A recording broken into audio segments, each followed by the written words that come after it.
Yeah. Cool.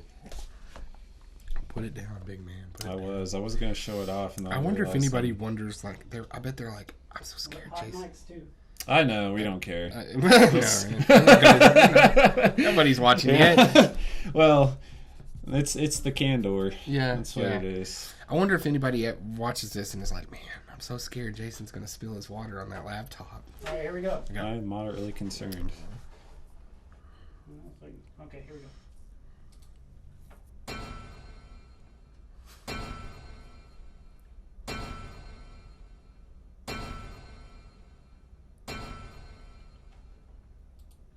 Good afternoon and welcome to Indian Time here on MuskogeeMedia.com. Jason Salzman along with the man Sterling Cosper here from the Muskogee Nation News. Sterling, it's good to be here this afternoon. We got a lot of great things going on and a lot of things to tell the folks out there. And so we had a little bit of an uneasy day yesterday and evening with all of the weather. Us in Oklahoma, we just have to get used to that. This guy here, he gets double front. He comes from Kansas, trying to get away from the tornadoes, comes down to Oklahoma. Man, you guys don't have basements. If they follow him down. So, no, man, it was a night of wicked weather. It took a little bit longer than we thought, which weather tends to do that. It's no matter the advancements or what we have, nature is always going to win out, and it does everything on its own time. So it was a little bit later that the storms rolled through, but they absolutely did. And if you go to MuskogeeMedia.com, one of our big stories up right now has to do with the Shakota area affected by the storm system. These were photos from our own Darren DeLon that was with James Nichols, the emergency management coordinator, as they went and surveyed these storms in Creek Country.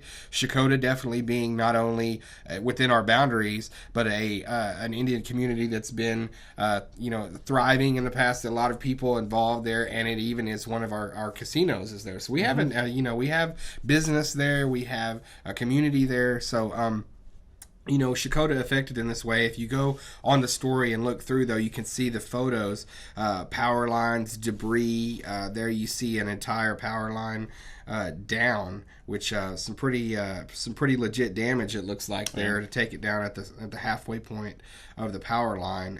There you see there's some broken windows, also pretty tore up. That hurts my heart because I'm a huge fan of Boomerang Diner.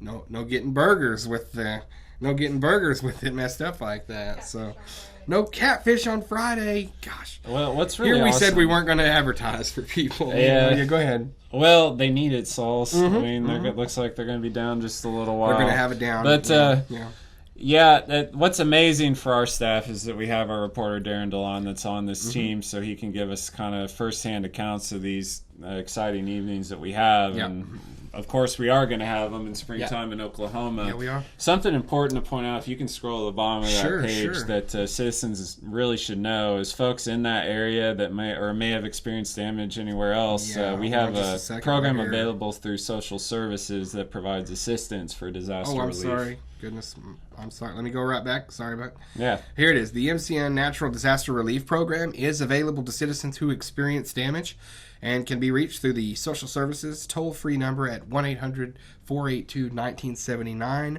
or by email at socialservices@mcn-nsn.gov. Thanks, Sterling. I didn't see that down there. Well, we got them kind of covered on both fronts. Yeah. Like we have the emergency response team on the scene and then some assistance afterwards. Very good. Yeah, and another thing was, however you see it,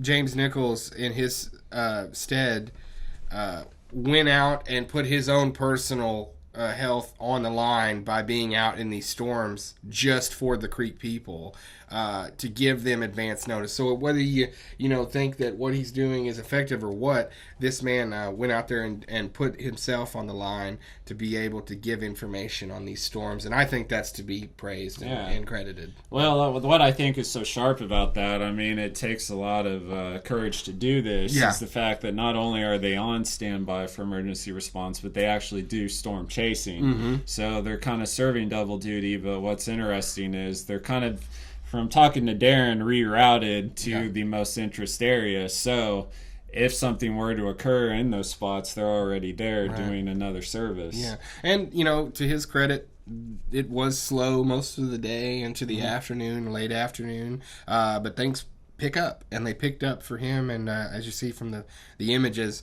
they were on some pretty gnarly storms, and were able to get there in time. Yeah, the big thing, and I didn't get a chance to follow up on this, but we were waiting to hear confirmation whether or not that was a tornado, and you'll see that in other news outlets too. Yeah. They're just trying to get something from the National Weather Service, and what we're hearing is they're trying to have an answer here by 5. It might already be live on the net, but that was the last update that I'd heard. And according to Darren, in conversations that he had at these places that were set up sort of as impromptu quick shelter areas, one being, I believe it was the Shakota football field, and then another one was at the Atwoods, I think. Darren said that he had never really seen these places. It was pretty impressive to him to see them come together so quick and being run so efficiently. And what he was getting from the people that were helping out from the county and things were like the Creek Nation having this emergency response, and this department has helped tenfold in getting things done on a collaborative effort and when these things arise. So that was great to hear as well. Yeah, and I bet they're tightening up. I know that the gentlemen that have been on that team now are becoming pretty cohesive at this point, because they've been doing it a while together. You know, we would have... Last time we had him talk about one of their efforts, we had Darren on himself, but I imagine he's getting a little tired at this point in the day.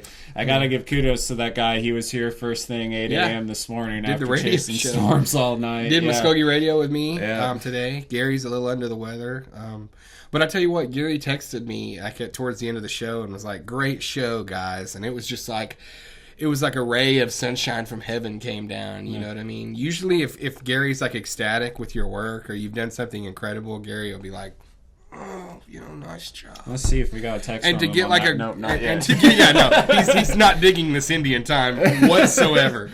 But to get like a great show with like an exclamation point, I was pretty pleased. I think he's been doing it since before we were born, so that does say something. You know, he cares an awful lot about Muskogee Radio, so I keep that in the back of my head whenever he asks me to fill in for him. I'm like, man, do a good job.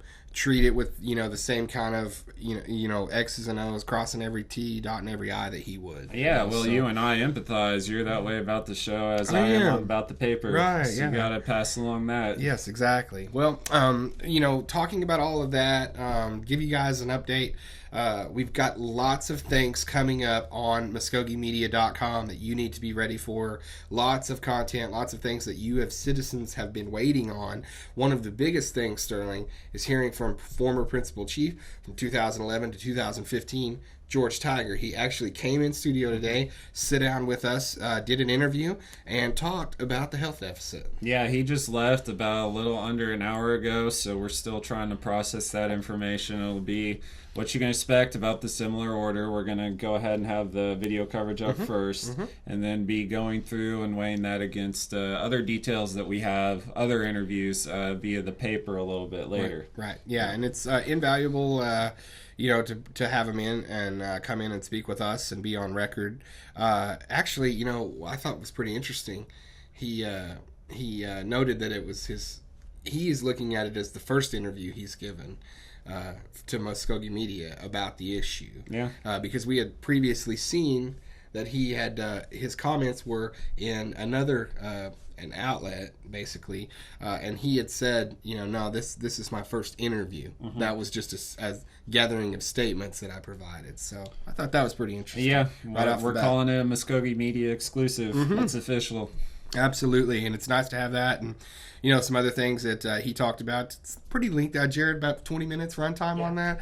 You know, and it's just a sit down. I mean, and like I said, it's an opportunity for him to come in and talk about something that, you know, I mean, come on, he was the principal chief at the time of a lot of these things that we're talking about. So it allows him an opportunity to come in and give us a perspective that we had not been able to put as part of the story yet. Yeah, that was very important to me. I mean, in the interest of neutrality and giving people the full picture, I mean, that getting that interview was very important. You know, I called you yesterday on particulars right before a movie because I'm like, this is This is hanging on me. Right. And you know, particularly important for Jessica too. You know, she's sitting on a large story and is putting part 1 out. And as you know, from a newspaper angle and a newspaper guy, as well as she does, it's really not complete until you have that. And so now she's got some information to work on. Part 2 will be coming up. Now, part 2 is on the website right now, so it's up. So she's done part 1, part 2. Jessica, I believe part 2 dealing with loans and part 2 deals with part due hot shots. Sterling. You know, it's budgets, right? And then you're going to be following up with loans. Okay. Yeah. See, this is how hard we work around here. She doesn't even know what she wrote, ladies and gentlemen. She's that tired. Saul's the fact that we can come on camera and talk at all is a miracle. I know. We specialize very much in this right here. So. If you never believe those little posters that they saw in school, you know, you come to the end of your rope, tie a knot and hang on. She's hanging on right now, ladies and gentlemen. She's hanging on. Yeah. Yeah, it's funny you asked Jessica too. You know, what's the story about? It's like you got the laptop. Oh yeah. She's like, what's the story about, Jessica? What is it? Look it up. I didn't know it was online yet. That's great though. It's already up. That's wonderful. Well, guys, that's kind of an insight into just the high mountain of trying to break down how we're going to make all of this digestible. I mean, we could have very well tried to do this all in one story, but it would have been tough on readers. It would have taken a long time to get out, so we had to find a cohesive way to make sure all of it still worked together, even though all the details weren't there, but it also fit a theme. Balance is going wonky. Uh-oh. Oh my gosh. Oh my goodness. Part 3 will deal with the audits Mm-hmm. and the loans. All right. Part 3 dealing with the audits and the loans. And then we'll go from there. Right? Okay, so now it is up. They've got a neat little EKG monitor going on over here. Yeah. I hope it doesn't need explanation. That was the point. So, yeah, a lot of this is, things that Jessica, as I said, she's been working on, putting out, and we will have all of that as it becomes available in the coming weeks. And so wanted everybody to keep up keyed on that, and we will be having that on there, as well as a video coming up later this afternoon of that interview with Principal Chief George Tiger, if you wanted to watch that this afternoon or probably early tomorrow. Yeah. So, very soon. So we're getting that ready, and we will have it available in our video section. Stay with us on the website. Stay with us on the YouTube channel. Also, Muskogee Nation News Facebook page is a fantastic resource. Native News Today Facebook page. Yeah, it lags a little behind at times. Yeah. Jared so eloquently points out to me. He's like, "Hey, man, on Facebook. Hey, what are you doing? Well, what are you doing with that Facebook, man? Stuff ain't up there your yet." young lady that specializes in social media is in the generation that's past and over Facebook. That's why you need she's a here. Snapchat, We needed somebody an that does it all the time. There you go. Yeah, exactly right. So you've noticed that we've gotten a little bit younger in all of our social media dealings. It's nice. Well, Sterling, I don't think I have anything else unless you do. No, sir, all right. not at all. That covers it all. So go back, take a look at some of the pictures from from the storms and everything like that we covered yesterday. Part 2 of the health story up on MuskogeeMedia.com, and the interview with former Principal Chief George Tiger will be on the video section later today or early tomorrow. So all things to look for. Keep with us on our outlets and stay with us on your top source for all things Muskogee Creek Nation, MuskogeeMedia.com.